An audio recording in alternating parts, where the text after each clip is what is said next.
Okay, so this is class number 1 of fixed income portfolio management, credit strategies.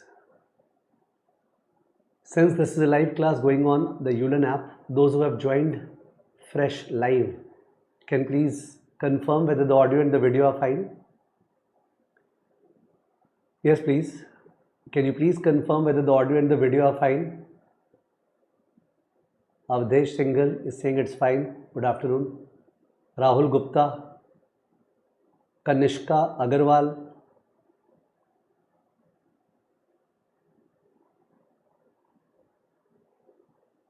Shivik Bansal, Harsh Jain, Sandeep, Bhavesh, Naila. Okay, good evening. Now, for which one of you, this is the first class study wise, who have taken their exams of level 2, the results have come out and therefore they are starting now. For which of you is it the first class? Hi Kunal, hi Komal, Nayan, Sagar. Can you please confirm for which of you this is the first class of CFA level 2 or level 3? Okay, Avdesh, Bhavesh, Harsh. Okay, good. Others also. So, please understand a common philosophy in level 3 classes. Most of the stuff in level 3 is such that you can do it without studying. I repeat, most of the stuff in level 3 is such that you can do it without studying. Yes, I mean it. But yet, studying will help. It will give you the perspective. What is the author trying to say? So, I'm not trying to say you don't have to study. But most of the stuff is such that you can straight away start solving the questions, straight away start taking the mocks, not to test yourself, but to learn and apply. Now, it's so many years that it has taken for me to realize this, that the secret mantra of clearing level 3, of being comfortable in level 3 is to focus more and more on applications and less on what the core is saying, what the author is saying. That does not mean that we don't cover it. We will cover it, but we will do everything in an applicative manner. Okay, when I say so that I have taken so many years to realize this, please give some respect to my wisdom. Yes, it works. So fixed income portfolio management at level 3, obviously level 3 is about portfolio management for those who have taken the portfolio management pathway. So we have equity portfolio management, we have fixed income portfolio management, we have a lot of discussion on how do we use currency derivatives and other derivatives for the purpose of portfolio management, and also alternate investment portfolio, how do we manage the same. So it's all portfolio management. In the common core, there is one chapter on fixed income portfolio management, that is overview of fixed income portfolio management. Okay, common core mein there is one chapter called overview of fixed income portfolio management, and in the pathway there are 3 chapters. One is passive management, the second is active management related to yield curve strategies, duration bets. Do you think yield is going to fall? Do you think yield curve is going to become steeper or flatter? Benchmark yield. You are an active manager, you have the caliber of forecasting how the yield curve will emerge. Based on that, how do you stance your portfolio to beat the benchmark in terms of duration, in terms of convexity? Okay, the positioning of the portfolio across various segments of the yield curve, of various KRD exposures, key rate duration exposures. That is one chapter, and this chapter is also active management but credit strategies. So there are 2 chapters on active management. One is active management, you are active in the sense of forecasting yields, the benchmark yield. The other is active management, that means you are active in terms of forecasting credit spreads and defaults and migration. Okay, credit spreads and default and migration. Okay, so this chapter is about credit spreads and default and migration, and what strategies a fixed income manager got to use to manufacture the so-called alpha, that is to beat the benchmark. So you understood what this chapter is? In level 1, we were first of all introduced with credit risk. Okay, in level 2, if you remember, there were credit risk models. How many of you remember from level 2, price of a risky bond is equal to VND minus CVA? Sorry for the fact that I'm using notations. The value of a risky bond is equal to VND minus CVA. How many of you are able to recap? Kunal is not able to, because Kunal gave his level 2 10 years back. So Kunal, you may not be afraid, don't worry. I normally don't teach with notations. How many of you remember from level 2, the value of a risky bond is the value of a no default bond, VND minus CVA? Many students, especially whose first class of CFA level 3, they are recollecting the same, and they may also be thinking that यार वो difficult था, ठीक है ना? वो tree बना के we used to draw the tree, और tree बना के we used to model the exposure at default, so exposure EAD and then PD into, you know, given the recovery rate, we used to find out PD into LGD into EAD. That's the expected dollar amount of loss. PD into LGD into EAD, probability of default into loss given default into exposure at default. Okay? One of the students with us, Kunal Kedia, who I said had appeared 10 years ago. Okay? He's from the banking industry, so who will understand better if not he about probability of default, about loss given default, and about the exposure at default. Correct? So we used to calculate that, and then we used to discount it back via the tree to calculate the CVA, credit value adjustment. That means the discount that a risky bond should trade, the discount that a credit risky bond should trade as compared to a default free bond to compensate the investor for the credit risk involved. The discount that the risky bond should trade, okay, compared to the default free bond in order for the investor to get some return compensation, risk compensation for the credit risk involved.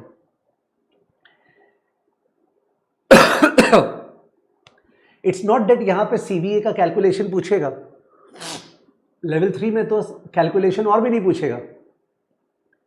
Okay, level 3 में we don't have any binomial tree simulation बना के, वो level 2 में था. But level 3 में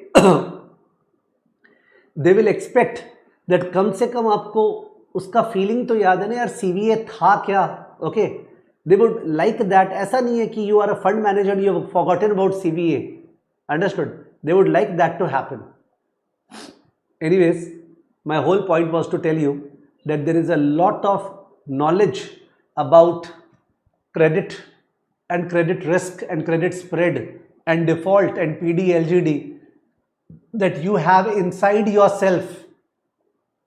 You may not be able to define, but you have it. And that is the biggest base for CFA level 3. So, isn't it surprising that I am starting with the 4th chapter of the fixed income portfolio management, the last chapter. Okay, I'm starting with the last chapter. So, why the last chapter? Because we tend to get feedback and we also tend to introspect, myself especially, that which are the areas in the CFA level 3 curriculum जहाँ पे मैंने थोड़ा सा जल्दी पढ़ा दिया. I am getting stressed now that CFA level 3 students don't have the time, they are all working. So कहीं पे जल्दी पढ़ा दिया. So this chapter was perhaps one of them where people face difficulty कि सर आप चीज़ों को ठहरे नहीं. You didn't wait, you were looking the watch, you were teaching with a sense of completion. So that was done. And this time we won't do this. We would like to stay in the topic, really open it out.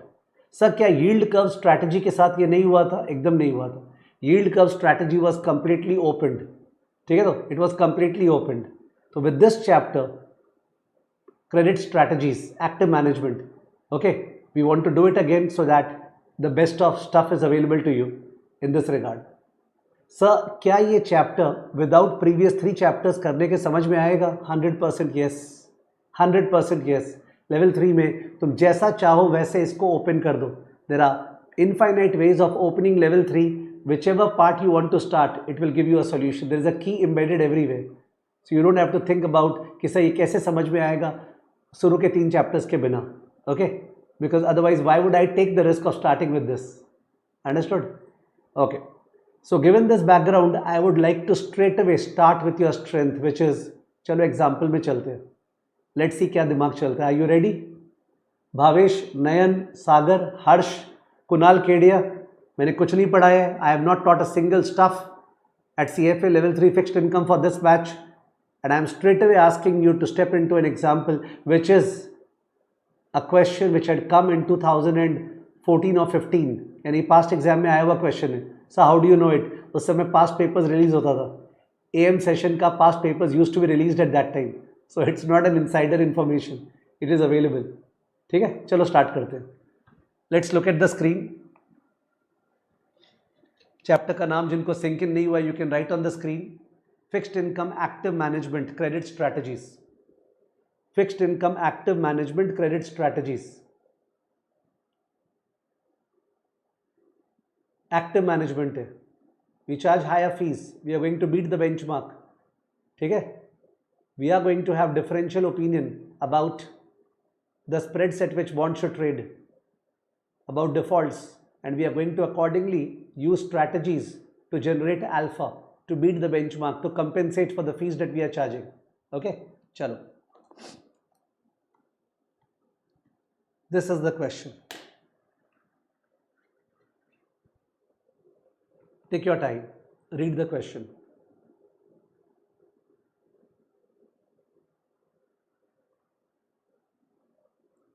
Fixed income portfolio manager at Global Asset Management.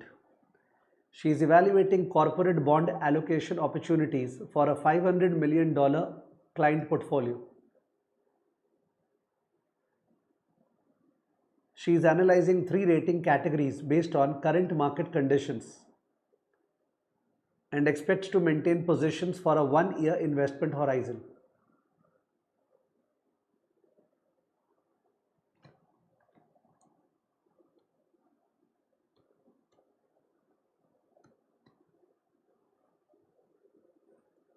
Okay, 1-year investment horizon is an important thing over here, because since you are an active manager, so you're going to trade or do something.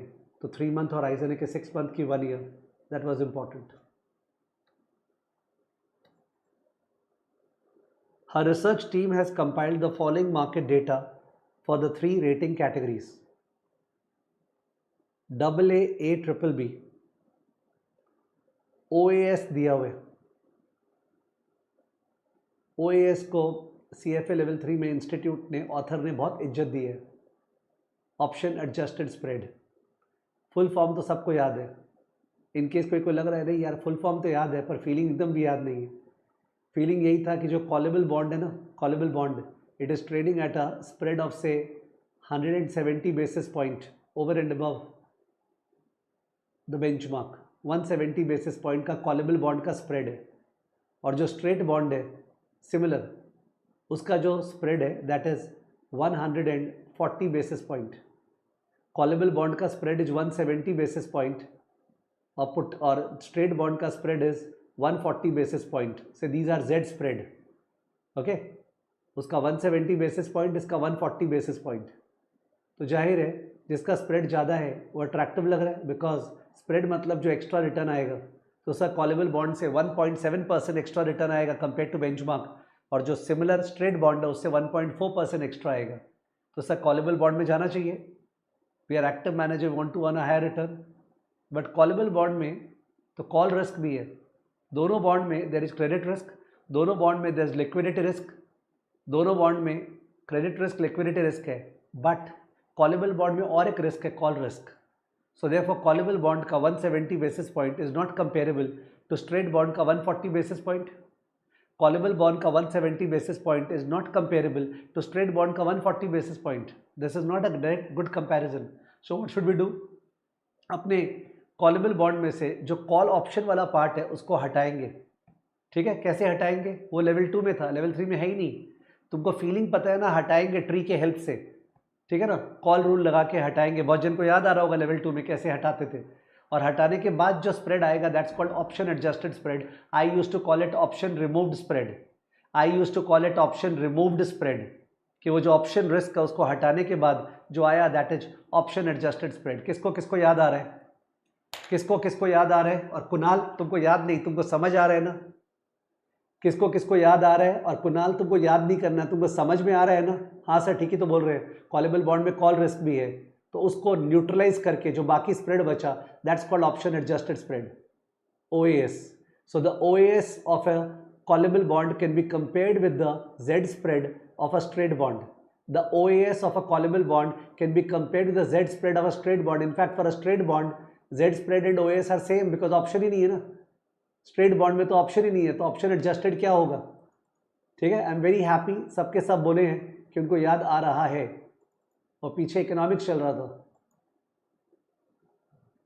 Okay, पीछे economics लिखा हुआ था, please spare this thing because आज कोई दूसरे location से class ले रहा हूँ जहाँ पे इंफ्रास्ट्रक्चरल थोड़ा सा इश्यूज है। एनीवेज, सो OAS आपको याद हो गया, और याद करना जरूरी नहीं था क्वेश्चन करने के लिए, वो मैंने एक बार रिवाइज करा दिया just for the comfort of it. ठीक है ना, याद आ गया आपको, दैट्स ओके, बट याद करने का जरूरत नहीं था। होता ना ये क्वेश्चन, क्या याद करे बिना हो सकता है? आंसर यस, स्प्रेड है यार, स्प्रेड। तो AA बॉन्ड 0.85% एक्स्ट्रा देगा, A बॉन्ड 1.4% देगा, BBB 2.2 देगा, ऐसा ही होना चाहिए। जिनका लोअर रेटिंग है उसका हायर स्प्रेड होना चाहिए, कॉमन सेंस की बात है। ठीक है, ऐसे ही पूछ लेना हूं, आप लोग को पता ही होगा। फिर भी इन तीनों में से कौन सा बॉन्ड स्पेक्युलेटिव ग्रेड है? इन तीनों में से कौन सा बॉन्ड स्पेक्युलेटिव ग्रेड है? जैसे CFA लेवल 1, इन तीनों में से कौन सा बॉन्ड स्पेक्युलेटिव ग्रेड है? कुणाल, इन तीनों में से कौन सा बॉन्ड स्पेक्युलेटिव ग्रेड है? सागर, मुदित, कोमल, संदीप, राहुल, कुणाल, कौन सा बॉन्ड स्पेक्युलेटिव ग्रेड है? कोई भी नहीं, तीनों इन्वेस्टमेंट ग्रेड है, तीनों इन्वेस्टमेंट ग्रेड है। BBB के नीचे स्पेक्युलेटिव ग्रेड होता है। Speculative grade starts at BB+, speculative starts at BB+, speculative grade starts at BB+। अगर ये जानते हैं तो इसके बेसिस पे CFA लेवल 3 में कोई मार्क्स नहीं है। अगर ये नहीं जानते हैं तो बहुत बड़ी बात है, जानते हैं तो बड़ी बात नहीं है, अगर नहीं जानते हैं तो बहुत बड़ी बात है। तो मैंने जानबूझ के वैसे पूछा था, ठीक है ना। तो तीनों के तीनों इन्वेस्टमेंट ग्रेड बॉन्ड है, ठीक है।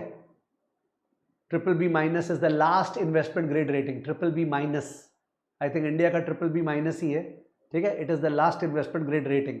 Okay, expected loss, anybody what is the formula for expected loss? Anybody what is the formula for expected loss? What is the formula for expected loss? बहुत जन का कूद के जवाब आने वाला है, I am sure. What is the formula for expected loss? How do you model expected loss? Harsh, Sagar, Bhavya, Aman, अगर लाइव क्लास है तो आप रिप्लाई दीजिएगा, रॉन्ग और राइट और doesn't matter. Of course it is PD into LGD, probability of default into loss given default, and loss given default is 1 minus recovery rate, loss given default is 1 minus recovery rate। एकदम बच्चा वाला stuff है, PD into LGD, वही दिया हुआ expected loss. Effective spread duration 6.5, effective spread duration 6.5। So tell me something, if instantaneously, question सुनना, if instantaneously, इस क्षण, ओके, अभी, राइट नाउ, तुरंत, the OAS of the A rated bond narrows by 20 bips, if right now the OAS of A rated bond narrows by 20 bips, if right now the OAS of A rated bond दिख रहा है ना, इसका OAS narrows by 20 bips, how much will be the percentage change in price? How much will be the percentage change in price? How much will be the percentage change in price? This is my way of teaching. I will just take a item set and just open it out to revise all the stuff to you. Okay? अगर A rated bond का जो credit spread है वो narrow होने वाला है 20 basis point, तो in that case please बताइए what would be the percentage change in price? Yes, Bhavesh, Richa, Harsh, Naila, सबका आंसर आया 1.1% increase. Thank you, you are a champion. अगर कोई भी स्टूडेंट जो ये बता पाता है वो लेवल 3 निकाल नहीं पाए तो it can only be because वो गलत तरीके से लेवल 3 पढ़ा है, ठीक है। कोई भी पर्सन जो ये बता पाया वो निकाल नहीं पाए लेवल 3, तो उसका एकमात्र रीजन होगा उसका स्टडी का अप्रोच गलत था, वो फालतू में ऑथर से चाट रहा था और चटवा रहा था। ठीक है, तो अपने उसको फॉलो नहीं कर सकते, अपने को लीड करना है, ठीक है ना। तो 5.5 into 0.2 is equal to 1.1%, 5.5 into 0.2 is equal to 1.1%। Kunal बेचारा जवाब नहीं दे रहा है, कुणाल को मैं स्पेशली संभालता हूँ, ठीक है। वेरी वे बैक हम लोग तो साथ में ऐसे ऐसे बैठ के पढ़े हुए हैं। So let me explain. Kunal, जो स्प्रेड ड्यूरेशन है, ड्यूरेशन का मतलब क्या होता है, 1% अगर स्प्रेड चेंज होगा तो बॉन्ड प्राइस कितना परसेंट चेंज होगा in the opposite direction ignoring convexity. याद आ रहा होगा इस तरह का लैंग्वेज। अगर 1% स्प्रेड चेंज होगा तो बॉन्ड प्राइस कितना परसेंट चेंज होगा in the opposite direction ignoring convexity.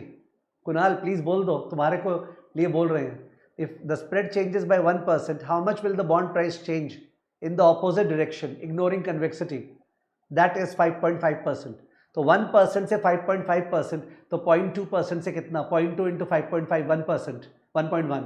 और मैंने बोला था स्प्रेड नैरो हो रहा है, स्प्रेड डिक्रीज हो रहा है, तो जाहिर है प्राइस क्या होगा, बढ़ेगा। स्प्रेड गिरेगा तो प्राइस बढ़ेगा, बिकॉज स्प्रेड तो डिस्काउंट रेट है ना। स्प्रेड गिरेगा तो इन दैट केस प्राइस बढ़ेगा, तो price will go up by 1.1%, instantaneous price will go up by 1.1%। And double A rated bond का जो स्प्रेड है it is going to narrow by 15 basis point. उसका बताओ instantaneously double A rated bond का spread is going to narrow by 15 basis point. उसका price कितना बढ़ने वाला है? डबल ए रेटेड बॉन्ड का price spread is going to narrow by 15 basis point. Double A rated bond का जो spread है is going to narrow by 15 basis point, तो उसका प्राइस कितना परसेंटेज बढ़ने वाला है? डबल ए रेटेड बॉन्ड का 15 बेसिस पॉइंट स्प्रेड गिरने वाला है, नैरो होने वाला है, तो प्राइस कितना बढ़ने वाला है? 1.14%, 1.14 नहीं 0.975% आ रहा है। एक जन ने 1.14 बोला, 0.975%, 6.5 into 0.15, 6.5 into 0.15 is 0.975%. 6.5 into 0.15 is 0.975%. Correct है, 0.975%। याद रखना उसका 1.1 आया था। और जो ट्रिपल बी रेटेड बॉन्ड है उसका spread is going to narrow by 40 bips, 40 bips. Triple B rated bond का spread is going to narrow by 40 bips. Triple B rated bond का spread is going to narrow by 40 bips. ये forecast है। I am a credit manager, active manager, I have to forecast. मेरा यही काम है forecast करना, ठीक है। It's going to narrow by 40 bips, 40 Bips. तो उसका प्राइस कितना चेंज होने वाला है? 1.8%, 1.8%। तो आप लोग का जो आंसर आया मैं उसको बगल में लिख रहा हूं। इसका आपने बोले थे 40 बिप्स फॉल, आपने बोला 1.8% प्राइस राइज। इसका बोला था 20 बिप्स फॉल, इसका आपने बोला था 1.1% प्राइस राइज। इसका बोला था 15 बिप्स फॉल। तो इसमें आया अपना क्या, ये 0.975% price rise. Okay, do not mind my bad hand writing, it was always like this and it was always lucky for us, isn't it? ठीक है ना। सो 0.975%, 1.1%, 1.8%. So obviously if you have to choose one of them, इन तीनों में से अगर एक चुनना होता, सपोज ये क्वेश्चन नहीं है 500 मिलियन एलोकेट करना है, वो नहीं है, एलोकेशन का क्वेश्चन नहीं है। अगर क्वेश्चन होता हमारे एक पोर्टफोलियो है और इन तीनों में से एक चुनना है, ठीक है, और ये अपना फोरकास्ट है इंस्टेंटेनियस, तो इन दैट केस कौन सा चुनते? We would go for the triple B rated bond ceteris paribus, we would go for the triple B rated bond ceteris paribus, है ना। अगर ये मेरा फोरकास्ट है, we would go for the triple B rated bond ceteris paribus. Was it easy or was it difficult? Tell me. Was it easy or was it difficult? Please tell me. Was it easy or was it difficult? Please tell me. It was easy. It was easy. If it came in the form of a multiple choice question, तब तो ठीक है, triple B bond answer होगा जो भी पूछ रहे हैं. If it came in the form of constructive response question, determine which particular bond should be chosen and justify. Determine which particular bond should be chosen and justify. Determine मतलब उसका answer है triple B rated bond. You are not supposed to write triple B rated bond should be chosen. नहीं, triple B rated bond हो गया. English language नहीं लिखना है. Triple B rated bond खत्म. शुड बी चोजन नहीं लिखना है. It's a sin to write that. तो ट्रिपल बी रेटेड बॉन्ड. अब जस्टिफिकेशन में आपको जस्टिफिकेशन वर्ड नहीं लिखना है, सीधा नेक्स्ट पैरा में गए और उसमें आपने दिखाया percentage increase in the price of double A rated bond equal to 0.15 into 6.5 equal to 0.975%. Percentage increase in A rated bond equal to 0.2 into 5.5, 1.1%. And percentage increase in the price of triple B rated bond is equal to 0.4 into 4.5, 1.8%. ठीक है, 1.8% को circle कर दिए, justification हो गया। बुद्धिमान के लिए इशारा काफ़ी है, उसके लिए इशारा काफ़ी है। ठीक है, तो जो आर क्राइंग कैसे लिखेंगे, कैसे लिख के आएंगे?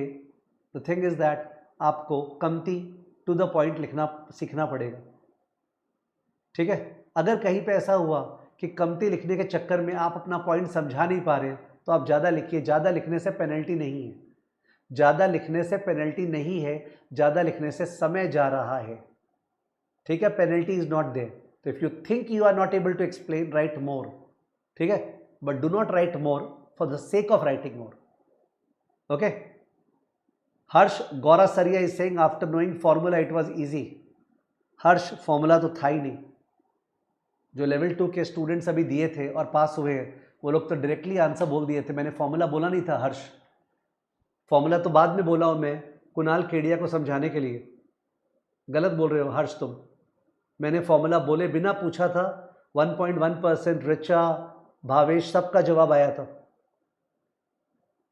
ओके, सबका जवाब आया था 1.1%। उसके बाद मैंने कुणाल का नाम लिया, फिर मैंने कुणाल को ड्यूरेशन का मतलब बताया, उसको याद आ गया। ही सेड अंडरस्टूड, 3 बार बोला बेचारा, मैंने उसका वापस से नाम नहीं लिया। And then I explain. तो तुम हर्ष बोल रहे हो कि सर फॉर्मूला बताने के बाद it was easy. It was not formula, we never used a formula. दुनिया फॉर्मूला यूज़ करती है, दुनिया यूज़ करती है ये सब नौटंकी। देखो क्या नौटंकी। Did I use percentage change in price equal to minus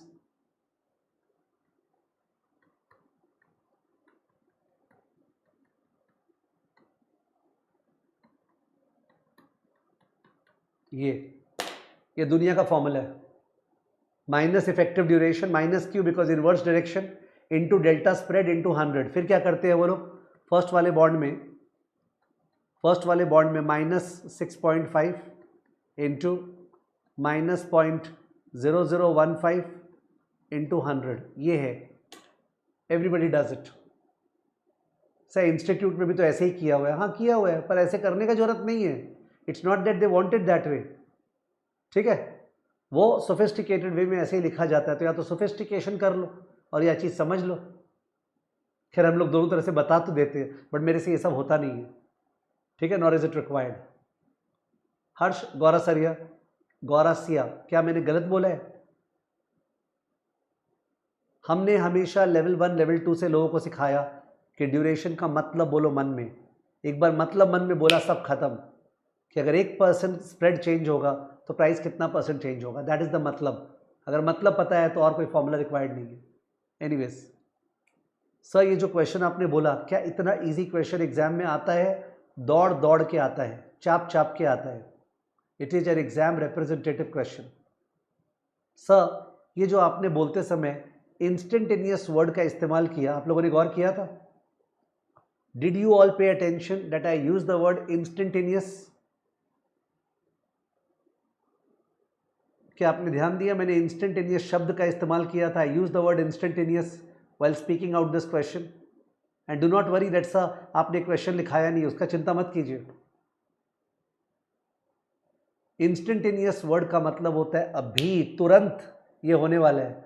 ठीक है ना, अभी तुरंत ये होने वाला है। अगर हम लोग इंस्टेंटेनियस वर्ड का इस्तेमाल नहीं करते और हम लोग बोलते कि 1 साल में, कब? 1 साल में ये होने वाला है, यानी 1 साल में स्प्रेड इतना इतना नैरो करेगा, 1 साल में स्प्रेड इतना इतना नैरो करेगा, तब क्वेश्चन चेंज हो गया। क्योंकि 1 साल में तो 1 साल अगर बॉन्ड को होल्ड करेंगे, there will be a carry spread we will earn, there will be a carry spread we will earn. माने मेरा पैसा लगाया हुआ है तो ये जो स्प्रेड है ना OAS, इतना एक्स्ट्रा मैं कमाने वाला हूं। डबल ए बॉन्ड से 0.85, ए बॉन्ड से 1.4 और ट्रिपल बी बॉन्ड से 2.2 मैं ये कमाने वाला हूं। This is like the carry spread. Carry return नहीं बोल रहा हूँ, कैरी स्प्रेड, ठीक है, कैरी स्प्रेड। बिकॉज हम अपना पैसा लगाए हैं तो हो सकता है इस बेंचमार्क रेट जो है फर्स्ट वाले बॉन्ड का 9% है, आई विल अर्न 9.85, तो यहाँ 9 का बात नहीं हो रहा है, they are not trying to focus on the yield curve over here. Chapter तो क्रेडिट है ना, तो बोल रहा है यार वो वाला पार्ट छोड़, आगे का बात कर। तो they will be a carry spread we will earn.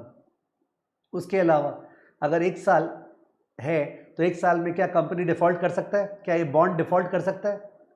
क्या 1 साल में बॉन्ड डिफॉल्ट कर सकता है? क्या 1 साल के अंदर बॉन्ड डिफॉल्ट कर सकता है?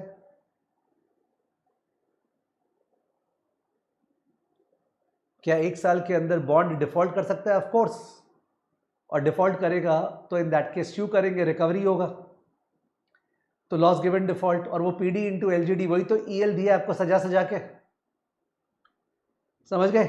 तो अगर 1 साल का सम होता तो एक डबल ए रेटेड बॉन्ड में अपने को जो रिटर्न कमाने वाले हैं, extra return, the excess spread return, ये लोग बोलते हैं excess spread return, that is equal to 0.85 minus 0.08 plus 0.975, 0.85 minus 0.08 plus 0.975, समझना। 0.85 कमाएंगे सर, माइनस 0.08, माइनस का फीलिंग आ गया होगा, plus 0.975। Take your time. Double A rated bond में सर 1 साल में क्या कमाएंगे?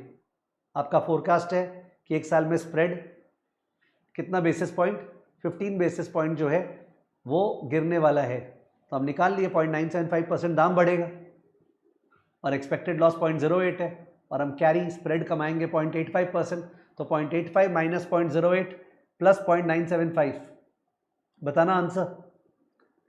0.85 minus 0.08 plus 0.975, 0.85 minus 0.08 plus 0.975,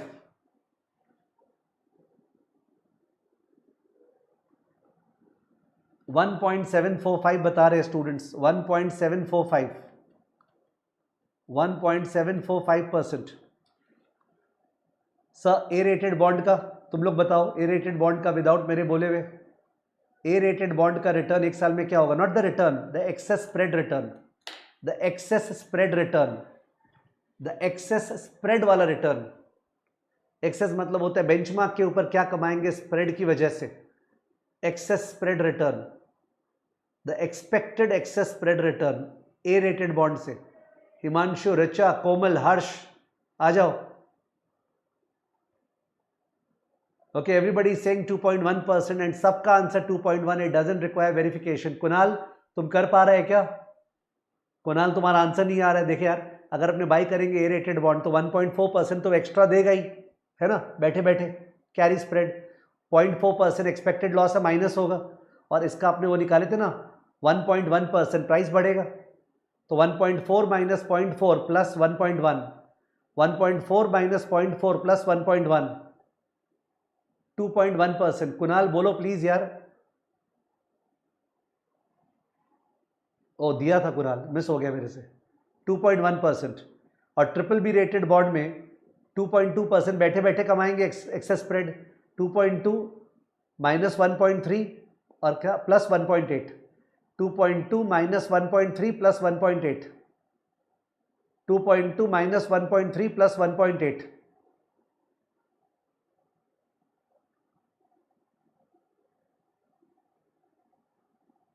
2.7%. That's the second type of question. Okay, this is the second type of question जो instantaneous नहीं है, जो over a period of time है। अब इसमें एक कैच है, इसमें कैच है, और लेवल 3 और लेवल 1 लेवल 2 में यही तो डिफरेंस है। लेवल 3 में कैच शुरू में ही बताए थे, बाद में नहीं बताते डर के कि बच्चा कैसे समझेगा। अभी कोई बच्चा नहीं है, सब बड़ा है। सबसे पहले कैच पे ध्यान देना है। कैच ये है, कैच ये है, सुनना प्लीज, ठीक से सुनना सब जन, ठीक से सुनना। एक बार सब जन 2 मिनट आराम से माथे में मेमोरी में जाके सोचो अपने ड्यूरेशन कैसे निकालते थे, ड्यूरेशन कैसे निकालते थे, याद करो। टेक योर टाइम, थोड़ा सा प्रेशर दोगे तो याद आएगा ड्यूरेशन कैसे निकालते थे।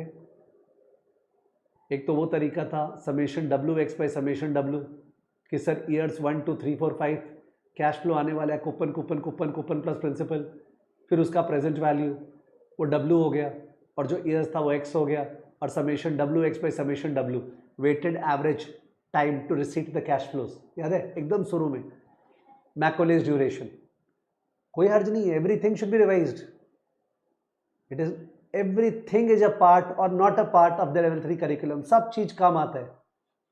ड्यूरेशन याद आया, ड्यूरेशन याद आया, मैकोलेस, फिर अपने बोलते थे नहीं नहीं सर मैकोलेस ड्यूरेशन ठीक नहीं है, झमेला है, तो हमने करते थे P2 minus P1 divide by 2P0 delta Y, P2 minus P1, interest rate गिरा तो प्राइस बढ़ेगा, इंटरेस्ट रेट बढ़ा तो प्राइस गिरेगा P1, तो P2 minus P1 divided by 2P0 delta Y, modified duration,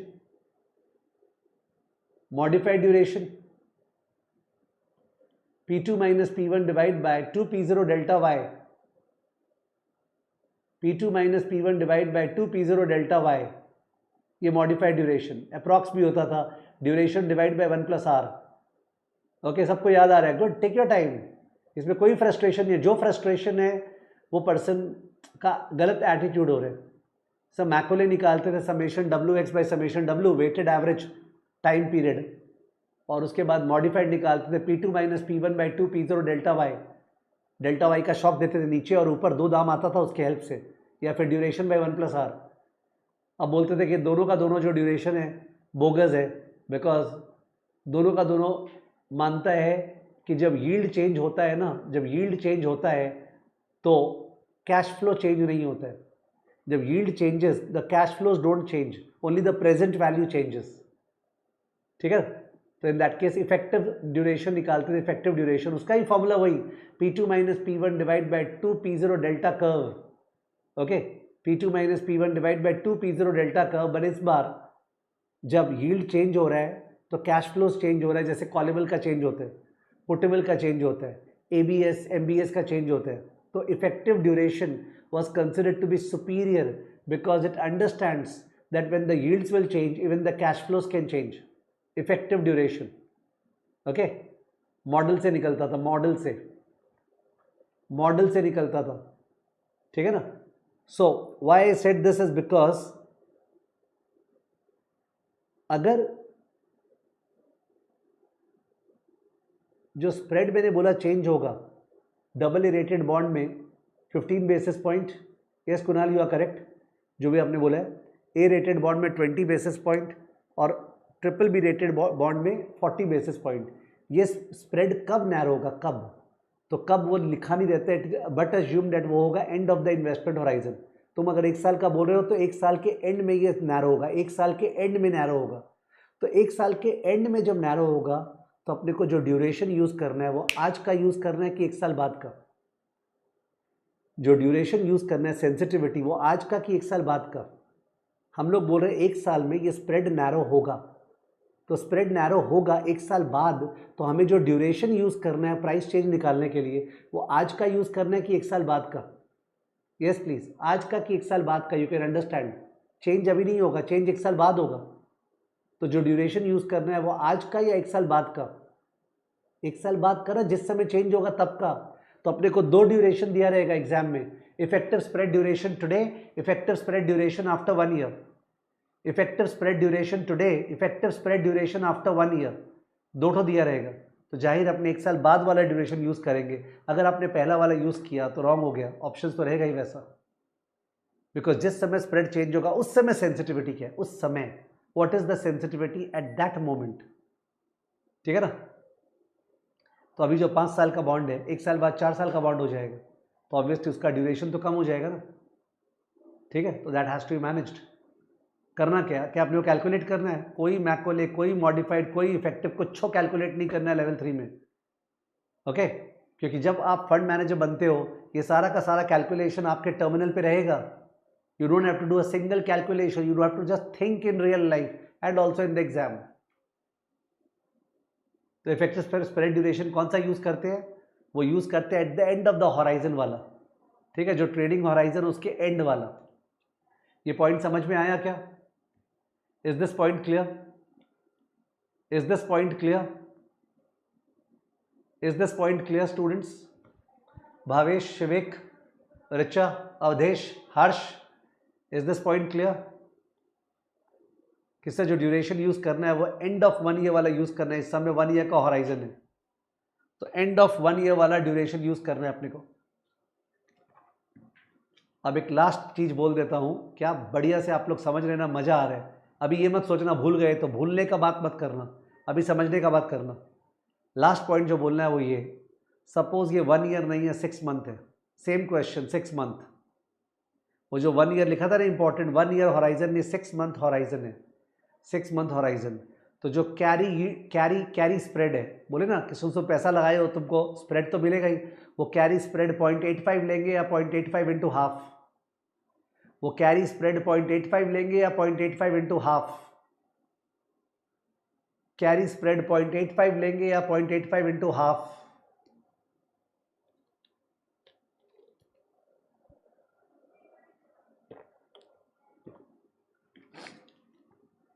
carry spread क्या लेंगे, 0.85 या 0.85 इंटू हाफ?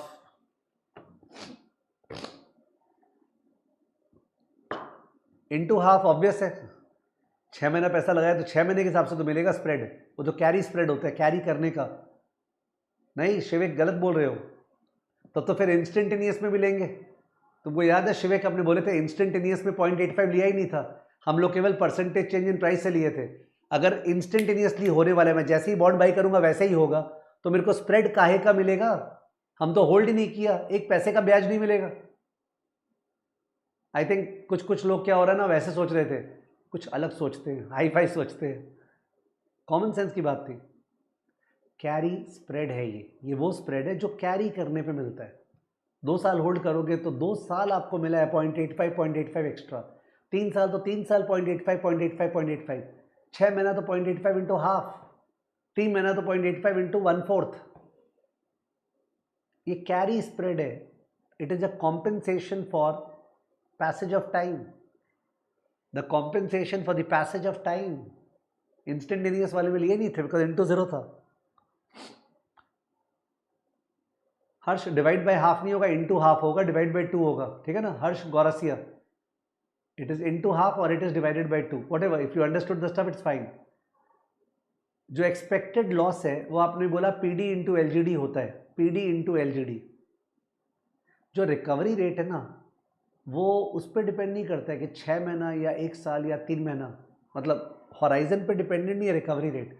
रिकवरी रेट तो स्टेट पे डिपेंडेंट है, क्या उस समय 6 महीने बाद 3 महीने बाद क्या पता इकॉनमी बहुत ख़राब कंडीशन में है, सब चीज़ ख़राब दाम पे बिक रहे हैं, क्या पता 6 महीने बाद इकॉनमी बहुत अच्छे सिचुएशन पे है और अच्छा रिकवरी हो रहा है। तो रिकवरी रेट तो उस पर डिपेंडेंट नहीं है 3 महीने या 6 महीना, स्टेट पे डिपेंडेंट, उस समय जो स्टेट होगा तो वो स्टेट को समझते हुए ही तो रिकवरी रेट दिया हुआ होगा। बट जो प्रोबेबिलिटी ऑफ डिफॉल्ट है ना, आज एक दिन का अगर होल्डिंग पीरियड तुम एक दिन होल्ड करोगे तो जाहिर हो कॉमन सेंसिकली डिफॉल्ट होना ऑलमोस्ट इम्पॉसिबल है। तुम एक बॉन्ड बाई किए एक दिन में डिफॉल्ट ऑलमोस्ट इम्पॉसिबल है। 1 साल होल्ड करोगे हाँ सर डिफॉल्ट हो सकता है, 6 महीना होल्ड करोगे डिफॉल्ट का चांस कम है, 3 महीने में सर और कम है, because probability of default also scales time. So spread जो फर्स्ट है scales time, PD scales time, इन दोनों को पीरियोडिक एडजस्टमेंट करना जरूरी है इन दोनों में। तो सिंस एक्सपेक्टेड लॉस तो पीडी इंटू एलजीडी है तो पीडी को इंटू हाफ करते यानी ईएल भी तो इंटू हाफ होगा। ओके पीडी को इंटू हाफ करते मतलब ईएल भी इंटू हाफ होगा। तो इन दैट केस अगर ये 6 महीने का सम होता, कैलकुलेट मत करना सुन लो केवल, तो the expected excess spread return would have been 0.85 into half minus 0.08 into half plus 0.975, उसमें इंटू हाफ नहीं, 1.4 into half minus 0.4 into half plus 1.1, last वाले में 2.2 into half minus 1.3 into half plus 1.8%। समझ गए क्या क्या चीज स्केल्ड होगा विथ रिस्पेक्ट टू टाइम? एक तो स्प्रेड और दूसरा पीडी, एक तो स्प्रेड और दूसरा पीडी। तो spread and PD will be scaled with respect to time. Instantaneous में टाइम वॉज 0 तभी तो स्प्रेड इंटू 0 0 हो गया, एक्सपेक्टेड लॉस इंटू 0 0 हो गया। केवल अपने लिए थे percentage change in price, we only took percentage change in price, ठीक है। Now the point is that अपने शायद डिस्कस कर रहे हैं लास्ट 40 मिनट से we have been discussing this page, ये पेज खुला हुआ है एंड 40 मिनट से डिस्कशन चल रहा है, तो ऑब्वियसली अब ऐसा हो रहा होगा कि एग्जॉस्टिव हो गया होगा, नहीं सर क्या क्या बोले, नया टर्म्स बोल दिए, ठीक है, बैठाते हैं, ठीक है। तो बैठाने के लिए क्वेश्चन की तरफ मूव करते हैं, पैराग्राफ रीड कर रहा हूँ, जो टेबल के नीचे पैराग्राफ है अपने आप आपके इंटरनलाइज होगा। Chen's benchmark is an equally weighted portfolio across all 3 rating categories. Okay, benchmark, जो बेंचमार्क है उसमें भी ये तीनों बॉन्ड्स हैं, AA, A, BBB, वो इक्वली वेटेड पोर्टफोलियो है। बेंचमार्क इक्वली वेटेड पोर्टफोलियो, तीनों में 1/3 1/3 1/3। She is considering various active allocation strategies based on different spread scenarios. Beautiful question. You have a benchmark in which there are 3 securities, now you have to allocate by changing the weights or by just taking 2 of them or 1 of them or some other, ठीक है, but some other तो यहाँ दिया नहीं है, allocation strategy पूछ रहा है, ठीक है। वैसे this is, पूछ रहा हूँ, this is asset allocation या security selection, this is asset allocation या security selection, let me see, this is asset allocation या security selection।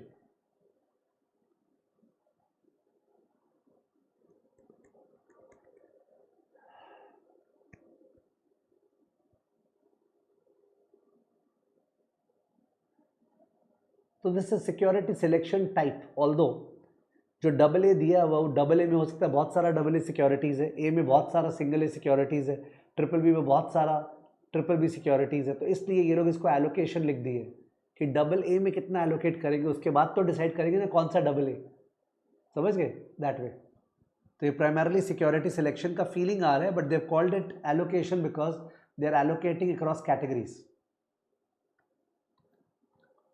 Question number 1. Under the assumption that credit spreads remain unchanged over the investment horizon. Under the assumption that credit spreads remain unchanged over the investment horizon, which bond rating category is expected to generate the highest expected return? तो instantaneous नहीं है, instantaneous नहीं है, पर बोल रहा है spread change नहीं होने वाला है, तो ड्यूरेशन कोई काम नहीं आएगा, 1 साल में स्प्रेड सेम रहने वाला है बोल रहा है, तो ड्यूरेशन कोई काम नहीं आएगा। Which bond rating category is expected to generate the highest excess return? 1 साल हॉराइजन दिया हुआ था, 1 साल का एक्सपेक्टेड रिटर्न निकालना, एक्सपेक्टेड एक्सेस रिटर्न। तो अगर वैसे बोले तो expected excess return is equal to spread 0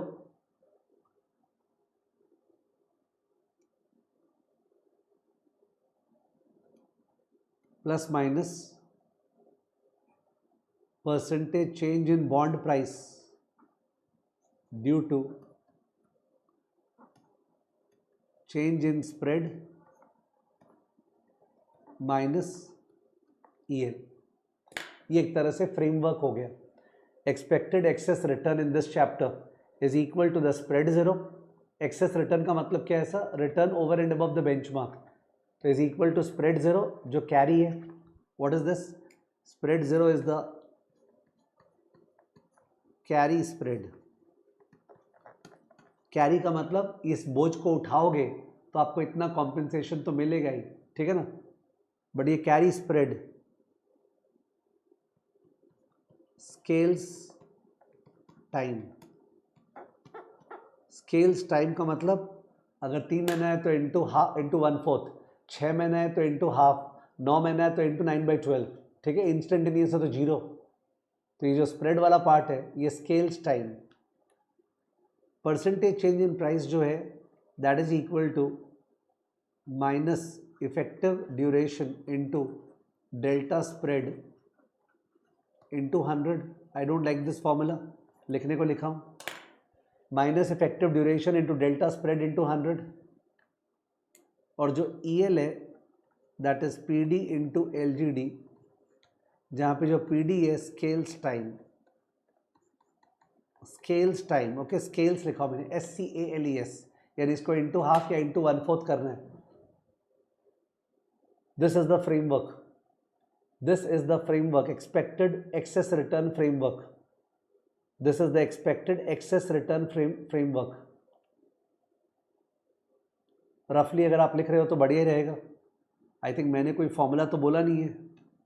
एक तो अगर ये बोले हो तो ये फॉर्मूला बोला था कि percentage change in price is equal to minus effective duration into delta spread into 100। जिसको भी ड्यूरेशन का मतलब पता है उसके लिए फॉर्मूला नहीं है, और ये फॉर्मूला के बाद तो टॉर्चर है, बिकॉज ध्यान रखना है 0.0015 माइनस में, बाप रे बाप, इतना में तो आदमी का ब्लड प्रेशर शूटअप हो जाए। और ये फ्रेमवर्क जो आपको जानना था, फिर बोलेंगे नया चीज़ क्या मिला, ये मिला कि सर ये चैप्टर है क्रेडिट स्ट्रैटेजी।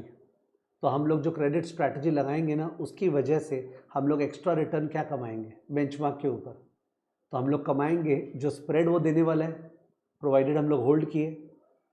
उसके अलावा कमाएंगे जो चेंज इन प्राइस होगा due to change in spread, अगर स्प्रेड चेंज होगा तो। और तीसरा हम लोग कम लूज़ करेंगे एक्सपेक्टेड लॉस अगर डिफ़ॉल्ट हो गया तो। ठीक है, इस सब में बोला है ये वाला पार्ट ज़ीरो है। देखो स्प्रेड्स रिमेन अनचेंज्ड, इसका मतलब ये वाला पार्ट क्या है, ज़ीरो।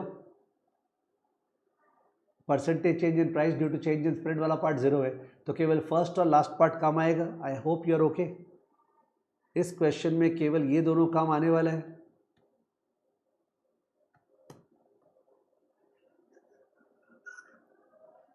इसके बेसिस पे क्या पूछा है, which bond rating category is expected to generate the highest excess return, which bond rating category. So 0.85 minus 0.08, दूसरे वाले का 1.4 माइनस 0.4, थर्ड वाले का 2.2 माइनस 1.3, बस। तो फर्स्ट वाले का 0.85 माइनस 0.08, सेकेंड वाले का 1.4 माइनस 0.4, थर्ड वाले का 2.2 माइनस 1.3। तो फर्स्ट वाले का क्या आ रहा है 0.77, सेकेंड वाले का 1 और थर्ड वाले का 0.9। So which is the best, A rated is the best. A rated bond का 1% हाईएस्ट है, देखिए होगा।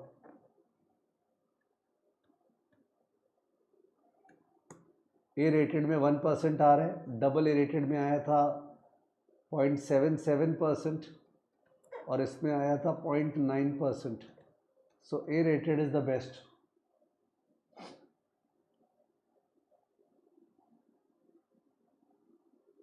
ठीक है, question number 2, Chen wants to construct an active portfolio that maximizes the expected excess return relative to her equally weighted benchmark, assuming stable credit spread. Which allocation strategy should she select? कौन सा allocation करना चाहिए? तो अपना तो best कौन सा आया था, बेस्ट आया था ए रेटेड, फिर आया था ट्रिपल बी रेटेड। तो ए रेटेड में हाईएस्ट वेट, फिर ट्रिपल बी रेटेड में, इन दोनों का कॉम्बिनेशन बेस्ट होगा। ठीक है ना, विच स्ट्रैटेजी शुड से सिलेक्ट, कौन सा ऑप्शन बेस्ट लग रहा है?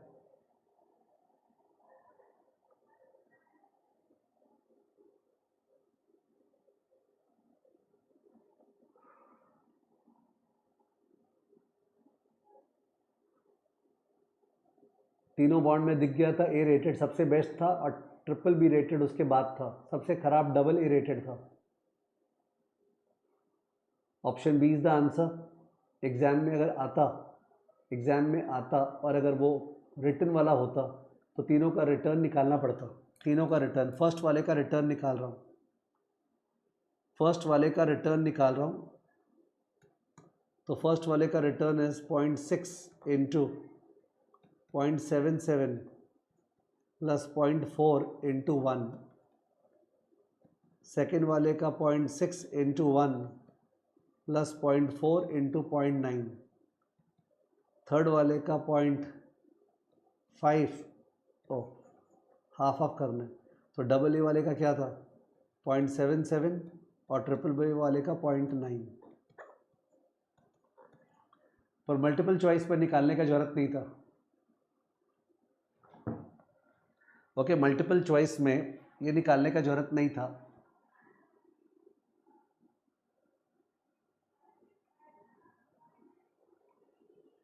Nikita, I just asked for the sake of it. See, Nikita is going into the doubt that question you asked about asset allocation versus security selection. I have a doubt. तो जो asset allocation है वो क्या होता है, वो होता है allocation into the broad asset classes. Broad asset classes में यूजुअली क्या लेते हैं हम लोग? Domestic equity, international equity, domestic bond, international bonds. कोई लोग थोड़ा और ग्रैनुलर चल जाते हैं, पर रेटिंग के लेवल पे ग्रैनुलर जाके तो एसेट एलोकेशन यूजुअली बोलते नहीं हैं. ठीक है, तो आई सेड, फिर मैंने एक्नॉलेज किया ना कि ये लोग बोल रहे होंगे बिकॉज डबल ए में बहुत सारा सिक्योरिटीज़ है. You got the message. ठीक है ना. It's not that they are going to ask that question. I just wanted to raise that feeling that asset allocation versus security selection. तो ये answers आ रहा है 0.86, 0.96, 0.835, 0.86, 0.96, 0.835. But for the purpose of this multiple choice, there was no need to solve. We saw that A is the best, triple B is the second best. So obviously इनका combination तो super best होगा.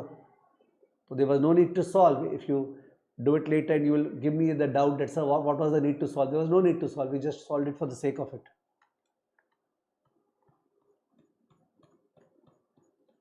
Question 3. If credit spread widened by 15% across all rating categories. If credit spread widened by 15%. Now 15% का मतलब क्या है? Spread जो है 15 बढ़ गया या स्प्रेड जो था 15% ऑफ दैट बढ़ गया. If spread widen by 15% across all category,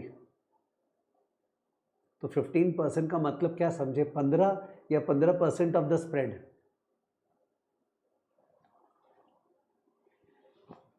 yes please.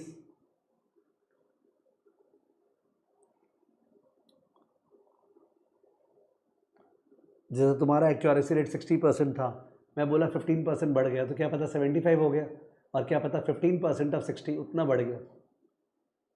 तो ये चीज़ कॉमन सेंस पे डिपेंडेंट होता है. दिस इज नॉट सीए का एग्जामिनेशन. स्प्रेड खुद में ही 15 नहीं होता है. स्प्रेड खुद में ही 15 नहीं होता है. स्प्रेड क्या 15% बढ़ेगा? Obvious it's 15% of that.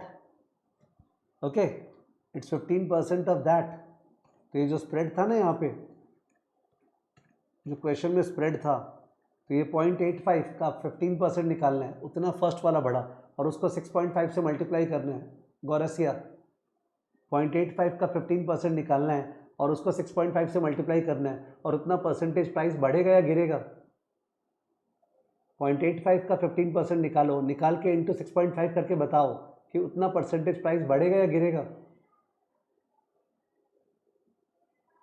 15% 0.85 का निकालना है और निकाल के उसको 6.5 से मल्टीप्लाई करना है. बताइए कितना परसेंटेज आया, और उतना प्राइस बढ़ेगा या गिरेगा?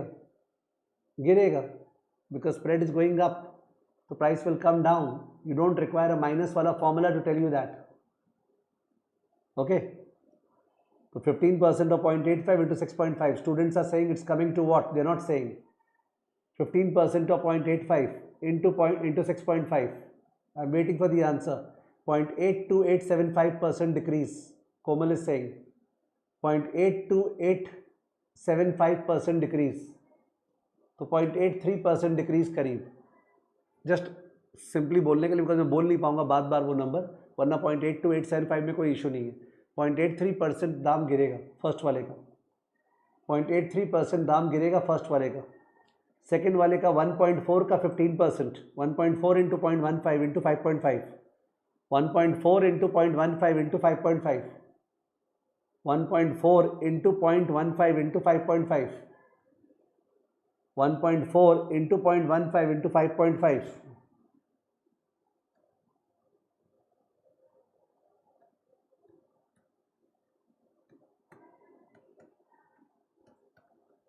वन 1.4 इंटू 0.15 इंटू 5.5, 1.155%, और बुरी तरह से गिरेगा ये. और लास्ट वाला 2.2 into 0.15 into 4.5, 2.2 into 0.15 into 4.5, 2.2 into 0.15 into 4.5, 2.2 into 0.15 into 4.5 equal to 1.485% गिरेगा. पैसेज ऑफ टाइम था कि नहीं था मैंने देखा नहीं वहाँ पे, पर जाके देख रहा हूँ कि केवल इसी के बेसिस पर डिसीजन होगा, या वो जो निकाल रखे हैं ना वो 0.85 माइनस 0.08, 0.77, वो भी लेना है. तो वो पता नहीं, वो डिपेंड करता है। अभी बोला है इंस्टेंटेनियस तो केवल ब्लू वाला आंसर है और एक साल बीता है तो इन दैट केस वो जो पहले निकाले थे ना 0.85 माइनस 0.08 0.77 एंड माइनस 0.83 वो ले ला के आंसर होगा। ये सारा फॉल है।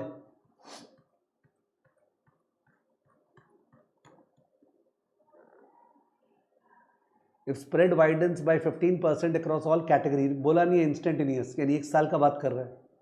Which bond rating category would be expected to deliver the highest excess return over the 1 year horizon? Highest excess return उसका होगा जो सबसे कमती फॉल की है। आई थिंक फर्स्ट वाला था हाईएस्ट एक्सेस रिटर्न, ओ सॉरी वो थोड़ी बने हाईएस्ट एक्सेस रिटर्न, तो फर्स्ट वाले का जो डबल ए था उसका 0.85 माइनस 0.08 और अभी आ गया माइनस 0.83। ए रेटेड का फिगर्स मेरे को याद नहीं है। ए रेटेड का 1.4 माइनस 0.4, ए रेटेड का 1.4 माइनस 0.4 माइनस 1.155 और ट्रिपल बी वाले का 2.2 माइनस 1.3 माइनस 1.485। यस, क्या आ रहा है? हर्ष जैन इज सेइंग, हर्ष जैन कि फर्स्ट वाला आंसर माइनस 0.058, सेकेंड वाला आंसर माइनस 0.155 एंड थर्ड वाला आंसर माइनस 0.585। तो सबसे कमती आंसर किस में आ रहा है? माइनस 0.058। तो double A rated category is the best. If spread widen by 15% across all rating categories, which bond rating category would be expected to deliver the highest excess return over 1 year horizon? Okay, it is the double A rated. Okay, it is the double A rated. Highest return because the smallest negative return.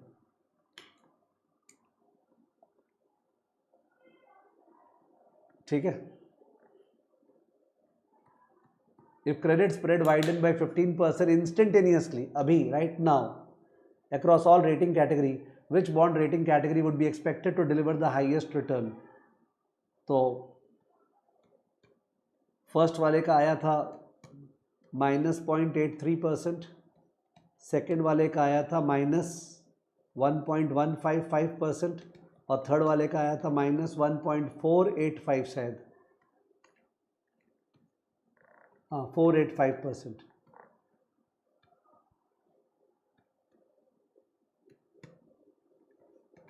तो कौन सा best है? अभी भी यही best है। Double A rated is the best. Double A rated is the best. बात यह है, कोई सोच रहा होगा सर खराब ही तो है, सबका सब गिर रहा है। हमारा मन है बेंचमार्क को बीट करने का। बेंचमार्क में ये तीनों बॉन्ड्स हैं। अगर हम इन तीनों बॉन्ड्स में अलग अलग वेट्स लगा देते हैं और तीनों ही अगर अंडर परफॉर्म करने वाले हैं तो जो कमती अंडर परफॉर्म करने वाले हैं उसको ओवरवेट देते हैं। मैं तो बेंचमार्क को बीट कर ही दूंगा। अगर बेंचमार्क में इक्वली वेटेड तीनों बॉन्ड्स हैं और हमने तीनों बॉन्ड्स में से जो वेट है वो इक्वल नहीं लगाया, अलग अलग हिसाब से लगाया, किसी एक बॉन्ड को इग्नोर किया, ठीक है, तो इन दैट केस हमारा portfolio negative they positive they doesn't matter, benchmark को आउट परफॉर्म करेगा। ठीक है, तो what did you understand right now? You, as a result of this question that we have done, understood the spread model. What model? The spread model, where we calculate the expected excess spread return, which is spread zero, जो current spread है carry, scale to time, plus minus the percentage change in price due to the change in spread, which is duration time spread, and the third is minus expected loss, which is once again scale to time. दो चीज scale to time है। ठीक है, this is what we did in this particular example, apart from a lot of discussion right left centre. ठीक है, would you write down the crux of the first item set that we did? लिखिए please notes आज का, लिखिए, write down the notes. Notes आप ही लिख रहे हैं, फुल स्क्रीन कर दो, write down the notes.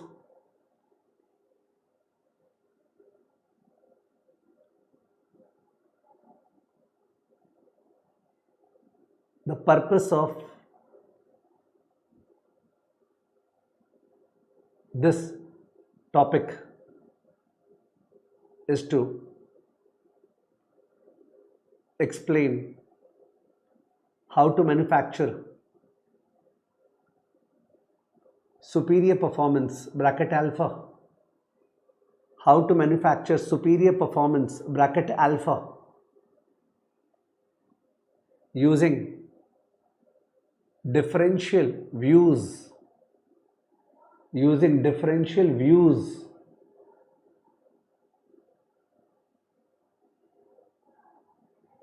involving differential views involving credit spreads,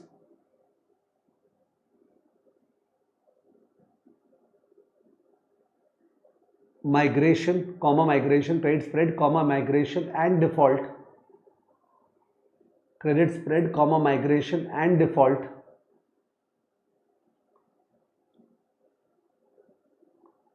under a vast majority of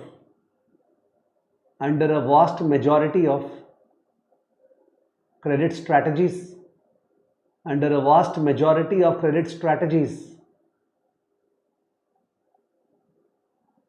and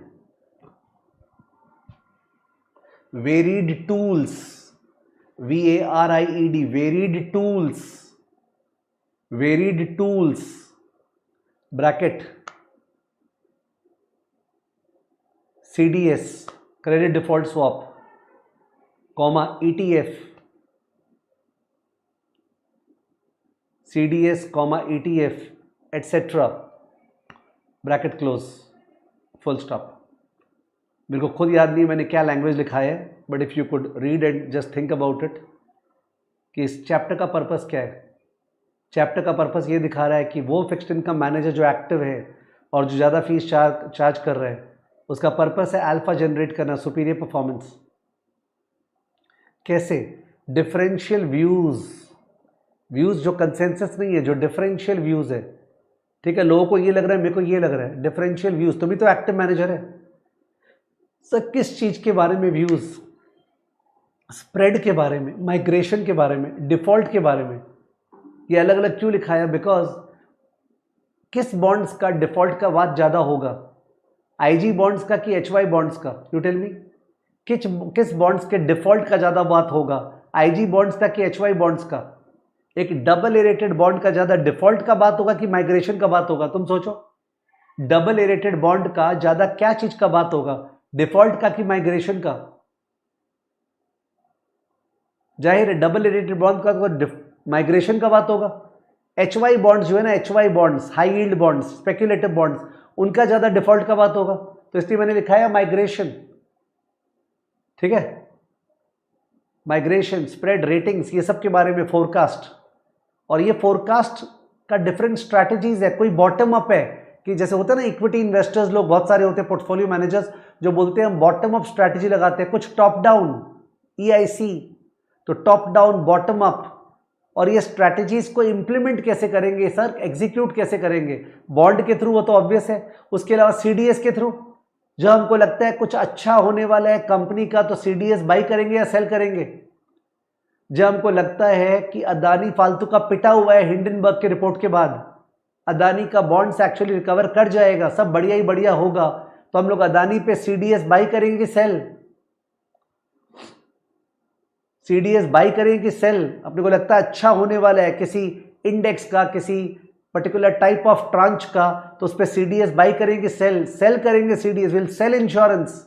ठीक है, बाई तो वो करता है जो फट्टू है, जिसको लगता है खराब होने वाला है, डिफॉल्ट होने वाला है, डाउनग्रेड होने वाला है, वो बाई करता है. तो CDS कैसे करेंगे हम लोग? ETFs होता है इतना सारा, वो कैसे यूज करेंगे? ठीक है, this is what the chapter is all about.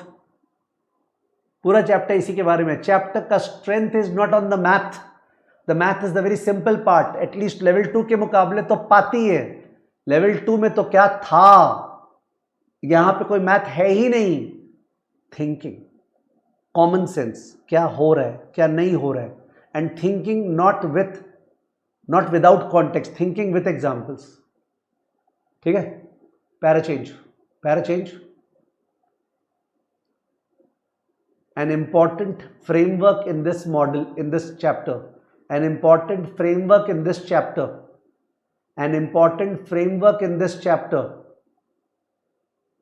an important framework in this chapter is regarding, an important framework in this chapter is regarding expected bracket excess spread return, expected bracket excess spread return, expected bracket excess spread return bracket close, given by dash, next line लिख दो वापस से, E capital E bracket excess spread return, capital E फिर bracket open excess spread return bracket close equal to, खुद सोच पा रहे हो, एक बार सोच लो एक बार, because it's not the notation, notation important नहीं है. तीन पार्ट था. फर्स्ट पार्ट था हम पैसा लगाएं उसके बदले, दूसरा पार्ट था स्प्रेड चेंज हो गया तो उससे जो प्राइस चेंज होगा ड्यूरेशन, थर्ड पार्ट था डिफॉल्ट वाला. वैसे याद करना है. तो first part equal to spread zero plus minus, because हमको क्या पता क्या होगा, plus minus percentage price change due to change in spread, percentage price change due to change in spread, percentage price change due to change in spread, minus EL expected loss, minus EL expected loss. I am coming to you Mansi 5 minute later, ठीक है ना. Minus EL expected loss. Next line वे spread zero dash, it is the carry spread, it is the carry spread dot the spread that you should earn, the spread that you should earn for holding the bond for a certain period of time, the spread that you should earn for holding the bond for a certain period of time,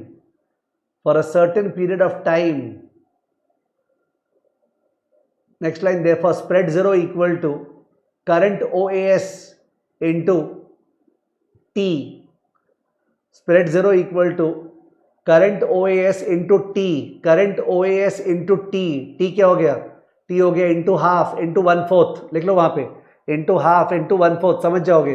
6 महीने के लिए into half, quarter के लिए 1/4, एक साल के लिए कुछ नहीं. Next line, the second component is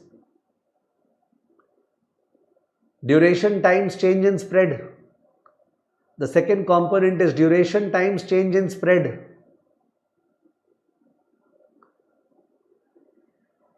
ना जो लोग चेंज इन स्प्रेड को डेसिमल मिलेंगे ना 0.0015, वो लोग इंटू 100 करेंगे.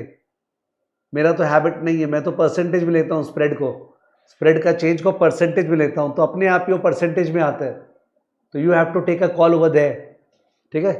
ड्यूरेशन टाइम्स स्प्रेड इंटू माने duration times change in spread, change in spread को आप डेसिमल में लोगे तो आपको इंटू 100, ठीक है. आप सीधा परसेंटेज लोगे तो चलेगा, जैसे 15 बेसिस पॉइंट गिरेगा तो 0.15, तो तुम 0.0015 लोगे तो फिर इंटू 100 होगा.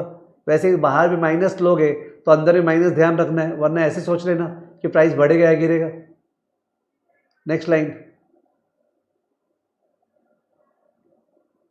हाँ इसके अंदर ही, sorry important, while calculating this take duration, while calculating this take duration at the end of the horizon, while calculating this take duration at the end of the horizon.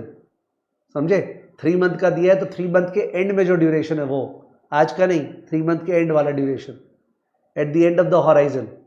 Para change, EL equal to PD into LGD, EL equal to PD into LGD.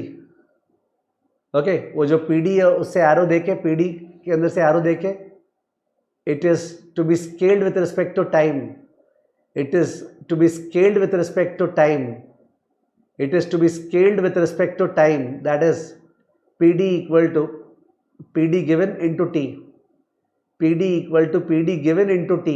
Into half into 1/4 होगा, P D equal to P D given into T, जो L G D लिखा था into L G D, वो L G D लिख दो 1 minus recovery rate. L G D क्या है? 1 minus recovery rate, 1 minus recovery rate. कुछ common sense लगाना चाहिए। पी डी अगर 10% है, एल जी डी अगर 40% है, तो 10 इंटू 40 थोड़ी करेंगे, वहाँ करेंगे या तो 0.1 इंटू 40 या 10 इंटू 0.4। मैंने एक को परसेंटेज में लो, एक को नॉर्मल लो। ये सब चीज़ सिखाया नहीं जा सकता है, अपने रिदम का बात होता है। लेवल 3 चल रहा है, 10% प्रोबेबिलिटी ऑफ डिफॉल्ट है, 40% लॉस गिवन डिफॉल्ट है, तो 10 इंटू 40 अल्टीमेटली तुम्हारा 4% आना चाहिए। 10 इंटू 40 400, वो भी करेक्ट है, 400 बेसिस पॉइंट। 0.1 इंटू 0.4 वो भी करेक्ट है, ओके, 2.04 है। तो you have to understand, because कभी कभी गंदा फिगर्स आएगा तो वहाँ पे सैनिटी लूज हो जाएगा कि आ रहा क्या है। तो ये सब चीज़ों में लोग गलती करते हैं, मैंने देखा है, ठीक है। लिख देना, an item set done in the class bracket check drive, an item set done in the class bracket check drive,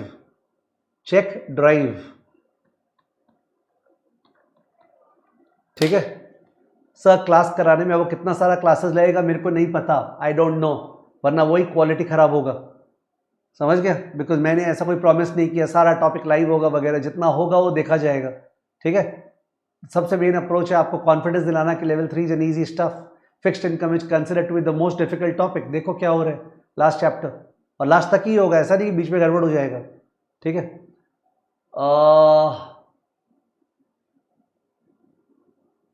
sir क्या हम लोग चैप्टर रीड कर ले क्या? आप पढ़ा रहे उसके पहले आपका मन रीड करने का जरूरत तो नहीं है। I think you should apply your resources elsewhere to asset allocation and to derivatives. ये सब का स्टडी चालू करना चाहिए, एसेट एलोकेशन का, डेरिवेटिव्स का, ये सब स्टार्ट कर देना चाहिए पढ़ना आपको अपने आप से, ठीक है। बट इन केस आपको इसका कोर रीडिंग रीड करना है, आप रीड कीजिए, कोई प्रॉब्लम नहीं है। मानसी पूछ रही है सर इसके पहले वाला जो चैप्टर है, मानसी हो सकता है पहले से स्टार्ट कर दी थी, इसके पहले वाला चैप्टर यील्ड कर्व स्ट्रैटेजी है, उसमें 2 तरह का क्लासेस है, main classes and optional classes. तो ऑप्शनल क्लासेस करने का जरूरत है या मेन क्लास से हो जाएगा? मेरे ख्याल से मेन क्लास से हो जाएगा, पर जब मैंने चालू किया था पढ़ाना तो मैंने ऑप्शनल क्लास का जिक्र किया है, तो जिक्र से आपको फर्क नहीं पड़ना चाहिए। आप मेन क्लासेस से करो and see if you are able to enjoy all the questions, otherwise then go to the optional classes. Which subject should we do with live? मैंने बोल दिया already. You can start with asset allocation, okay? You can start with asset allocation. In fact, you can also start with fixed income का first chapter, overview of fixed income portfolio management. तो वो chapter तो है ही overview, उसके बाद overview of fixed income portfolio management का मैंने victory project लिया था, विक्ट्री प्रोजेक्ट मतलब एक रिवीजन सेशन लिया था, और लेने के बाद 40 मिनट का ऑडियो रिकॉर्ड किया था उसका पूरा, वो बहुत बढ़िया था, वो ऑडियो था, सुपर्ब ऑडियो। तो फर्स्ट वाला चैप्टर जो ओवरव्यू ऑफ पोर्टफोलियो मैनेजमेंट में वैसे है, तो आप उधर से वो करो, इधर से ये करो, दोनों का पूरा खत्म, fixed income portfolio management, okay. Nikita Bhandari saying currency very difficult, how to go about doing it? The same thing is there. It's not possible कि मैं हर एक चीज़ करा दूँ अभी, वो तो पॉसिबल नहीं है मेरे पास। मैं वही करवा रहा हूँ जिसका मेरा स्कोप है। हो सकता है करेंसी का कुछ क्लासेस करेंगे, क्वेश्चंस बीच में, ठीक है, जहाँ स्कोप मिला तो वो अलग से होगा, डोंट वरी अबाउट इट, ठीक है। तो वहाँ से क्या पता आपको रिदम मिल जाए, ऐसा कोई टफ नहीं है करेंसी, वही बेस करेंसी, प्राइस करेंसी को लेके ज़िंदगी भर का माथा पच्ची हर समय से लिया हुआ है, ठीक है। So maybe further examples का practice required. So that's it for today. We will meet tomorrow again. कल वापस से मिल रहे हैं same time 8:30 PM. You can't do it live. Attend the recorded one which will be uploaded. ठीक है? We are meeting tomorrow 8:30 PM. Thank you.